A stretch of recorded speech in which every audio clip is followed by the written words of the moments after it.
Yo, what's up dude? Ketemu lagi dengan kita di sini masih di Indo James Crypto Channel. Hari ini di tanggal 6 ya, di bulan Agustus 2024 dan kita langsung aja melihat guys, bagaimana update dari global crypto market cap ya setelah crash kemarin. Dan dari data coin market cap ya menunjukkan adanya recovery di 6%, cukup bagus ya. Dan untuk Fear and Greed Index tampaknya karena efek crash kemarin hari ini turun ya di poin 34, masuk ke area fear. Dan ini wajar-wajar aja karena memang ya ketakutan yang terjadi kemarin ya, atau kepanikan yang terjadi pada market kemarin pada saat crash ini memang cukup lumayan besar guys, dan itu berefek ya kepada Fear and Greed Index hari ini. Dan mungkin nanti akan diperbarui sesuai dengan perkembangan hari ini. Mungkin besok akan ada kenaikan guys. Oke, nanti kita akan update lagi. Dan tentu saja semua ini adalah efek kontribusi dari Bitcoin dan juga teman-teman nongkrongnya di sini ya. Kalau kita lihat hari ini untuk Bitcoin naik di 4,6% di harga 55.271 dolar ya pada saat video ini dibikin. Dan untuk Ethereum juga naik di 6%, begitu juga untuk BNB di 7%, Solana di 13%, dan hampir semua altcoin di sini menghijau semua ya dan bervariasi guys untuk kenaikannya.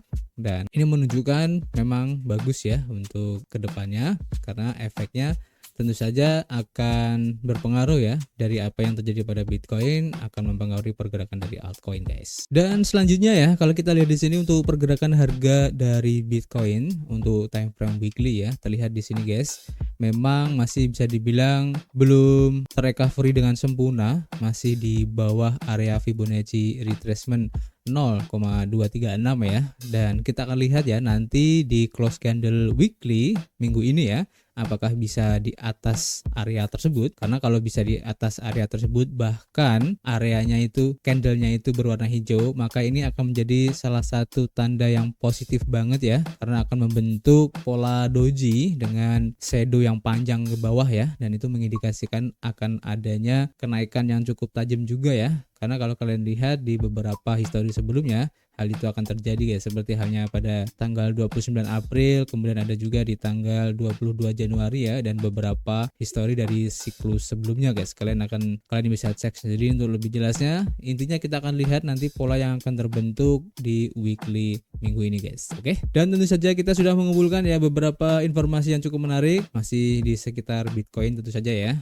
Nah, di sini diinformasikan dari CoinCU, diinformasikan ya bahwa memang untuk rebound dari harga Bitcoin ke 56.000 ya, tadi sempat menyentuh di 56.000 yang memicu optimisme ya, meskipun ada sentimen kewaspadaan guys. Dan pada hari Selasa harga Bitcoin memang melonjak ya di atas 56.000 dolar, naik 3,5% untuk memulihkan sebagian dari aksi jual yang cukup masif ya yang terjadi kemarin, sempat menyentuh di harga 49.000 dolar ya. Jadi pada saat artikel ini ditulis, harga Bitcoin di 55.580 dolar. Kemudian untuk Ether naik 3% di 2.490, dan kita akan lihat nanti untuk perkembangannya. Dan kalau kita rangkum ya dari kejadian kemarin, ini sekitar 1,002 miliar dolar ya telah terjadi likuidasi guys, dimana lebih dari 240.000 pesanan untuk posisi long ya di pasar derivatif ini telah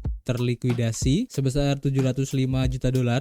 Kemudian untuk posisi short dilikuidasi sekitar 298 juta dolar guys. Dan untuk likuidasi Ethereum sebesar 304 juta dolar, likuidasi pada Bitcoin sekitar 384 juta dolar guys. Jadi itu rangkuman yang terjadi pada penurunan kemarin ya. Dan selain itu ya, investor dalam dana yang diperdagangkan di Bursa Amerika Serikat atau ETF sekitar 423 juta dolar dari produk tersebut ya telah dicairkan, dan beberapa pedagang skeptis bahwa koin ini dapat bangkit kembali dengan kuat dari volatilitas baru-baru ini guys. Tapi di sini si Rich Rosenblum sebagai Co-Chief Executive Officer dan juga salah satu pendiri dari GSR Markets dilaporkan mengatakan bahwa rasanya seperti 9 hari yang lalu bahwa komunitas Bitcoin adalah yang paling optimis katanya. dan dia menyarankan bahwa Bitcoin dapat menguat kembali ya ke $70.000 ya atau lebih secepat penjualan kemarin yang terjadi. Jadi kalau kalian lihat ya dari pergerakan Bitcoin hari ini memang untuk recovery-nya cukup cepat sekali dari penjualan yang juga cukup cepat kemarin ya, dalam waktu 24 jam cukup dalam untuk penurunannya. Dan kita akan lihat apakah ini akan segera terrecovery sepenuhnya ya untuk Bitcoin dan bisa mencoba lagi untuk retest di $70.000. Nanti kita akan update lagi guys, oke? Dan info selanjutnya ya, kita lansir dari harian News BTC, diinformasikan bahwa CEO dari VanEck ya beberapa hari yang lalu memang menginformasikan pada wawancara eksklusif dengan Fox Business pada tanggal 2 Agustus ya, di mana VanEck memperkirakan bahwa harga Bitcoin ini bisa melonjak ya hingga $350.000 guys. Dan sebagai salah satu penerbit ETF spot Bitcoin, VanEck ini sangat menyadari volatilitas di pasar Bitcoin dan kecenderungan mata uang kripto ini untuk mengalami fluktuasi harga yang tidak terduga. Dan terlepas dari tantangan-tantangan ini, CEO tetap sangat optimis tentang nilai Bitcoin di masa depan, dan dia menyoroti ya bahwa bulls kripto lainnya memiliki perspektif yang lebih bullish, dengan beberapa memperkirakan ya bahwa harga satu Bitcoin ini dapat melonjak ke harga yang menakjubkan ya, bisa sampai $2,9 juta nantinya guys. Nah, meskipun prediksi tersebut ya mungkin tampak sangat ambisius, VanEck mengakui bahwa hal tersebut berpotensi dicapai dalam beberapa dekade ya,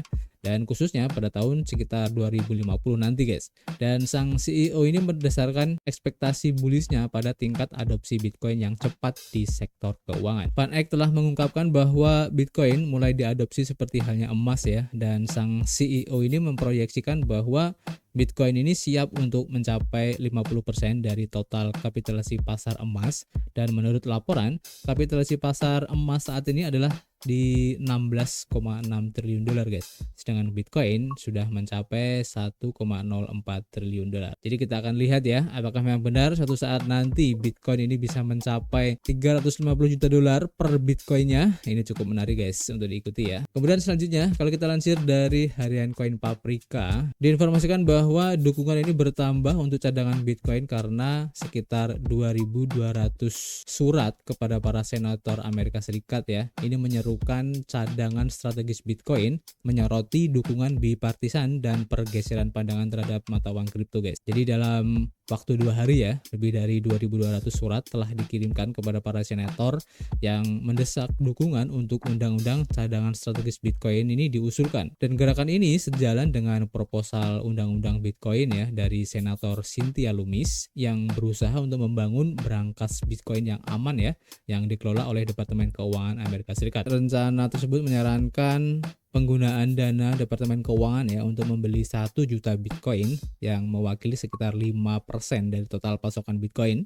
dan para pendukungnya berpendapat ya bahwa cadangan ini dapat membantu mengurangi utang nasional dan memerangi inflasi serta memposisikan Amerika Serikat sebagai pemimpin dalam inovasi keuangan guys. Tokoh-tokoh terkemuka ya seperti Donald Trump dan juga Robert F. Kennedy Jr. juga telah menunjukkan ketertarikannya pada Bitcoin, mengingatkan perhatian pada cadangan yang diusulkan, dan surat-surat tersebut mencerminkan pergeseran penting ya dalam opini publik mengenai mata uang kripto ini guys. Dan lebih banyak orang yang mendukung integrasi mata uang kripto ke dalam strategi ekonomi nasional. Dan rancangan undang-undang untuk cadangan strategis Bitcoin ini bertujuan ya untuk membuat kerangka kerja bagi Amerika Serikat untuk menyimpan Bitcoin dengan aman, membentuk bagaimana pemerintah berinteraksi dengan aset digital, membangun berangkas yang aman akan membantu mengelola cadangan Bitcoinnya, mengatasi kekhawatiran tentang keamanan dan juga volatilitas, dan minat yang meningkat menunjukkan bahwa para pemilih ingin perwakilan mereka mempertimbangkan efek jangka panjang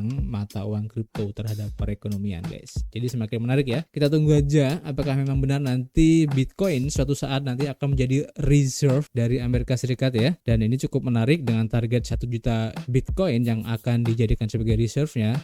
Ini tentu saja akan men-trigger ya para trader ataupun para holder dari Bitcoin itu sendiri untuk serok dulu sekarang sebelum nanti pihak Amerika ya yang akan segera belanja Bitcoin guys. Dan itu tidak main-main ya, 1 juta Bitcoin. Wow, ini menarik sekali. Kemudian selanjutnya guys, kita lansir dari harian The Crypt, diinformasikan di sini bahwa SEC mengklaim panggilan Coinbase untuk jutaan dokumen adalah buang-buang waktu katanya. Jadi pengacara untuk SEC mengatakan Coinbase melampaui batas dalam upayanya untuk memanggil pengadilan atas email dari ketuanya ya saat bursa melanjutkan perjuangannya. Dalam salvo hukum terbaru antara Sekuritas dan Exchange Commission dan Coinbase, pengacara untuk regulator telah mengeluh ya bahwa pertukaran kripto melampaui batas dalam upayanya untuk memanggil pengadilan dengan email dari ketuanya yaitu Gary Gensler. Dan dokumen pengadilan yang diajukan pada hari Senin menunjukkan bahwa SEC mengklaim permintaan Coinbase untuk dokumen dan juga bukti lebih lanjut itu tidak proporsional katanya dengan kebutuhan kasus ini guys. Dan regulator berpendapat ya tidak ada presiden bahwa diskusi internal antara Gensler dan anggota SEC lainnya dan organisasi luar akan mendukung pembelaan Coinbase. SEC juga berpendapat ya bahwa mereka itu telah memberikan lebih dari 240.000 dokumen yang relevan dengan Coinbase. Dan ini menuduh perusahaan telah gagal menjelaskan relevansi dokumen tambahan yang mereka cari dan bahwa untuk memberikan dokumen tambahan tersebut, SEC mengklaim perlu mencatat dan memproses 3 juta dokumen lagi. Dan secara efektif setiap bagian dari materi dengan cara apapun yang terkait dengan aset kripto. Dan mengingat SEC ya cenderung menegaskan hak istimewa dengan sebagian besar dokumen-dokumen itu, maka mereka perlu dicatat secara manual dalam proses yang akan jauh melebihi 400 jam yang diklaim SEC telah dihabiskannya guys. Jadi semakin seru aja ya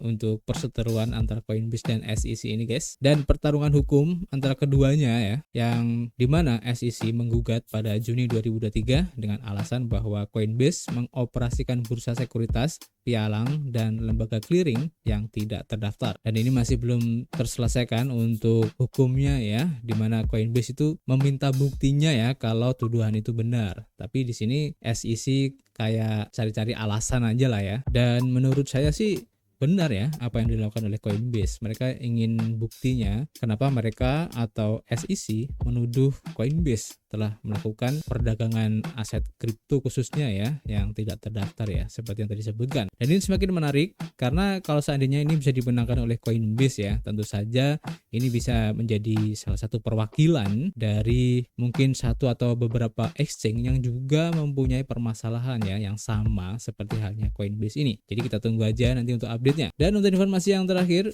masih berhubungan ya dengan Coinbase yang diinformasikan dari Coinpedia, di mana Coinbase mengekspos SEC dalam pertarungan hukum yang eksklusif dan menuntut email rahasia dari Gensler ini. Jadi Paul Grewal sebagai Chief Legal Officer Coinbase memposting pembaruan tentang X yang mengungkapkan ya bahwa SEC telah menanggapi permintaan dokumen Coinbase pada 24 Juli. Dan dokumen-dokumen ini bertujuan untuk menjelaskan posisi SEC yang tidak konsisten pada saat digital dan otoritas pengaturannya.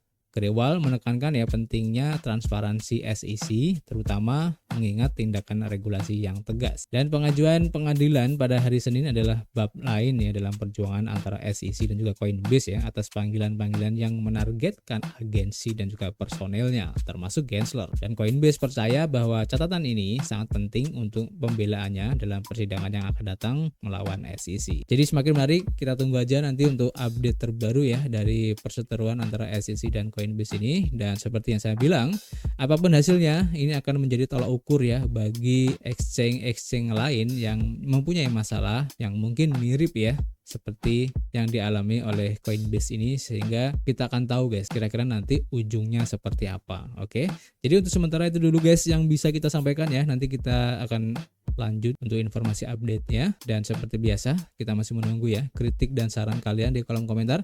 Nanti kita bisa ngobrol banyak di dalamnya, dan tentu saja kita akan ketemu lagi di informasi berikutnya. Peace.